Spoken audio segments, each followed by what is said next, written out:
The fog wrapped across Arlington like a cloak, hiding the white headstones in an Oaksley haze. Private Ethan Caldwell, a tomb guard, walked his 21 steps, his boots clicking sharply against the stone and his breath catching in the cold. The cemetery was completely silent at 2 a.m., but then it wasn't. A soldier in an old uniform stood in the mist, his eyes empty yet flaming, and he was looking right at him. Ethan's heart raced against his ribs. He wanted to yell to break the rules, but tomb guards don't move. Then the soldier raised his hand and pointed to the shadows before disappearing.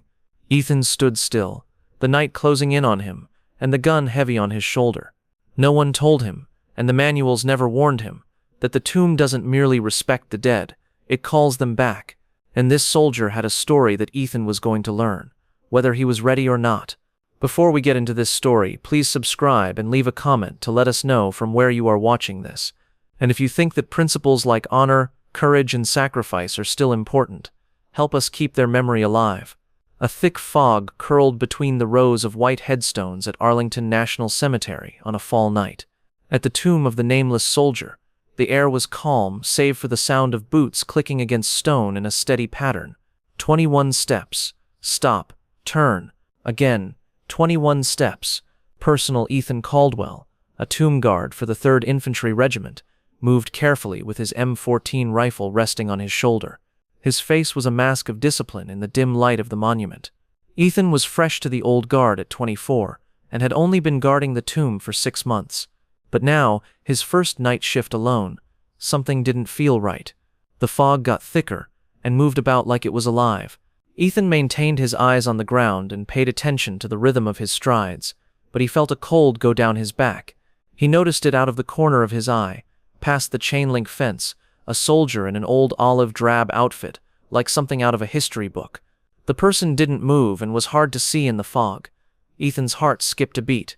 He didn't stop, and he didn't look back. The guards at the tomb don't move. But when he turned around at the end of his trek, the figure was gone.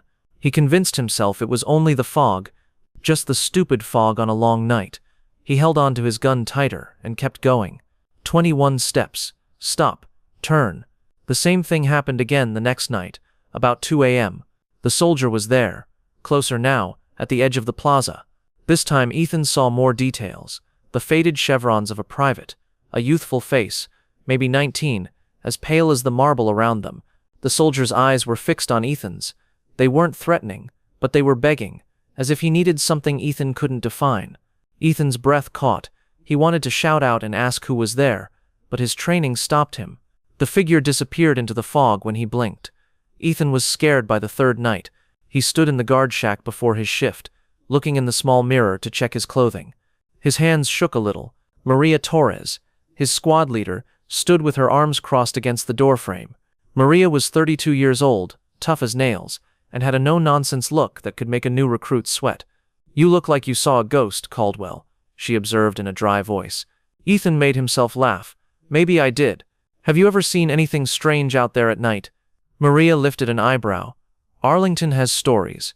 Old guards tell about ghosts. Whispers, soldiers who don't fit in. Part of the job. Are you not cracking?" "No, ma'am," Ethan responded right away. "Just tired." She looked at him and then softened. "Listen, youngster. The grave is holy. You're protecting more than just stone. Those unknowns are genuine people with stories that no one knows. Maybe they're bored, or maybe you need to sleep more. In any case, keep your head on straight." Ethan nodded, but what she said stayed with him as he went outside into the cold. That night, the soldier came back, this time standing just beyond the bars, closer than before. Ethan's heart raced. The creature raised a hand and pointed to a line of headstones in the distance before disappearing. Ethan remained still at the end of his stroll, looking into the dark. He murmured, "What do you want?" His voice was barely audible. The next day, Ethan couldn't get rid of it. He was at the barracks, looking through his phone for anything regarding the tomb. There were a lot of facts on the internet. The tomb held the bones of troops from World War I, World War II, Korea and Vietnam. Their names were lost to time, and thousands of them were buried in Arlington. Their stories are gone. Ethan's gaze stayed on a picture of a doughboy from World War I. He wore the same olive drab uniform and had the same haunting look. His stomach turned. He contacted his grandfather, George Caldwell, who was a retired World War II veteran and resided in a tiny hamlet an hour outside D.C. George's voice came through the phone, warm but gruff. "What's wrong with you, son?" George wanted to know. Ethan thought for a moment before spilling everything. The number, the pointing, and the feeling that he was being watched. "Grandpa, am I going crazy, or is this real?" George was quiet for a while. "I witnessed stuff in France and shadows in the trenches, men who weren't present. My friend said he watched his brother kill someone a year previously, right at the edge of camp. There are echoes of war. Ethan, those boys at Arlington, the ones no one knows about, don't rest easily if no one remembers them. This soldier might be begging you to listen if he shows up." "Listen to what?" Ethan wanted to know. George said, "To his story. Learn who he is, name him." Ethan hung up, and his mind was racing. That night, he walked onto the square with a new sense of purpose. The stars were bright above, and the fog was less thick. He took his 21 steps, and this time, when the soldier came, Ethan didn't look away. He said in a low voice, "You want me to know something, don't you? Hey, I'm here, show me." The soldier didn't move, but he kept his eyes on Ethan, and for a minute, the world changed. Ethan saw flashes, a dirty trench, the sound of guns firing, and a young guy holding a letter with blood on his uniform.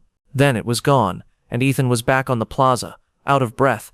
The soldier pointed to the headstones again, and then disappeared. Ethan began to dig.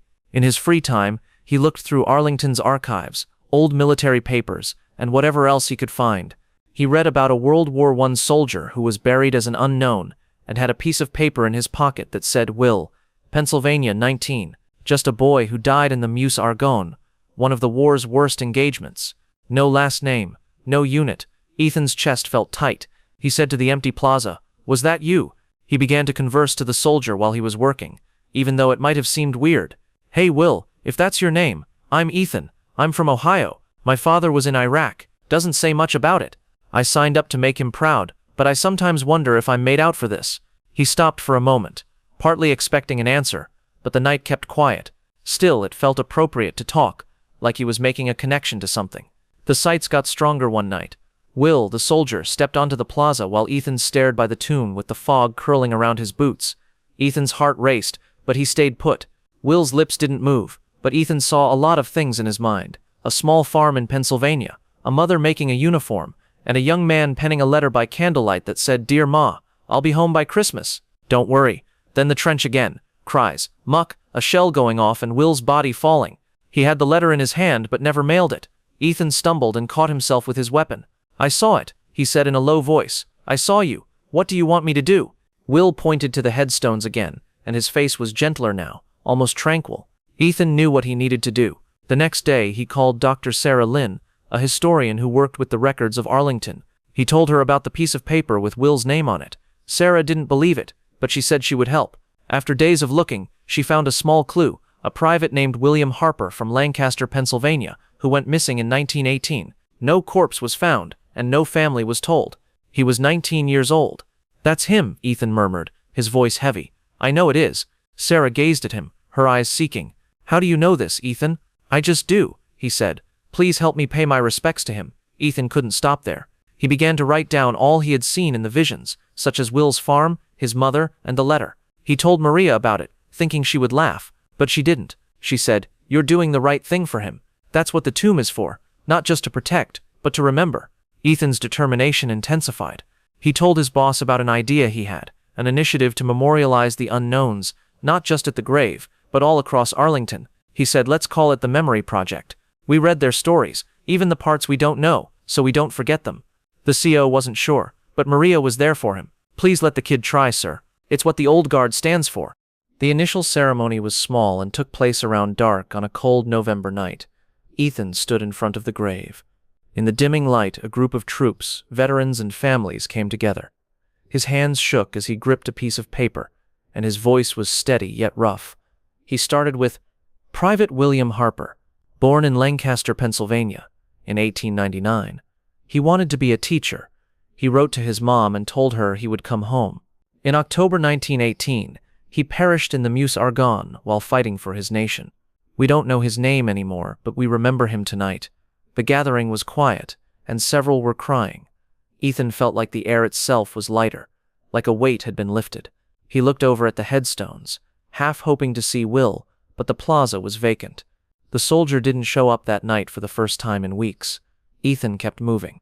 The memory project got bigger as more guards joined and recited names and tales at ceremonies once a month.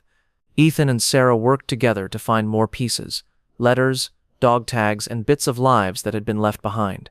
He began recording the stories and putting them on a website so that families could listen to them. Schools got involved. Youngsters read names in class and left flowers at cemeteries. A year later, Ethan stood guard by the tomb again, this time with fog drifting in. He was now a sergeant, and his insignia shone brightly on his chest. The memory project had expanded to neighboring cemeteries, where people were quietly remembering. He observed a small figure at the edge of the square as he went his 21 steps. It was a child, maybe 10, holding her father's hand.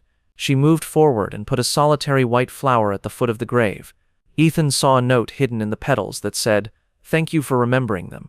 Ethan went up to the kid and her father, a veteran in a wheelchair, when his shift was over. His face was lined but pleased. "Why did you leave the flower?" Ethan asked in a soft voice. The girl looked up, and her eyes sparkled. "My grandpa fought in Vietnam. No one knew his name either until you started telling their stories. I wanted to say thanks." Ethan's throat got constricted. He gave the veteran a salute, and the veteran nodded back. Ethan gazed back to the tomb as they walked away. The marble glowed softly. "Will," he said softly, "we're still here. We'll always be here." He stepped back into place, and his boots clicked on the stone. 21 steps.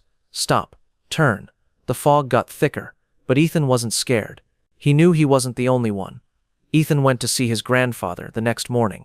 George sat in his recliner with a picture of his old unit on the mantelpiece. Ethan informed him about the girl, the flower, and the memory project. George grinned, but his eyes were watery. He said, "You did well, son. Those boys are feeling better now. And you found what you were looking for." Ethan nodded his head.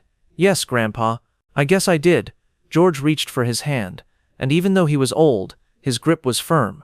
"Your dad is proud of you, you know. He just doesn't know how to phrase it." Ethan drove home and stopped by his parents' house. Tom, his father, was in the garage working on an old radio. Ethan thought about it for a moment before going in. "Can we talk about Iraq, Dad? About you?" Tom stopped moving, still holding the wrench. He put it down after a long time. "Okay, son. Let's talk." They sat for hours, telling stories of Tom's patrols, Philia, the people he lost, and the stillness he brought home. Ethan told Will's account, including the visions of the tomb. For the first time, they didn't just chat as father and son. They talked as warriors who had to do the same thing. Months later, Ethan stood in front of a group of fresh Tomb Guard recruits. They looked excited but frightened.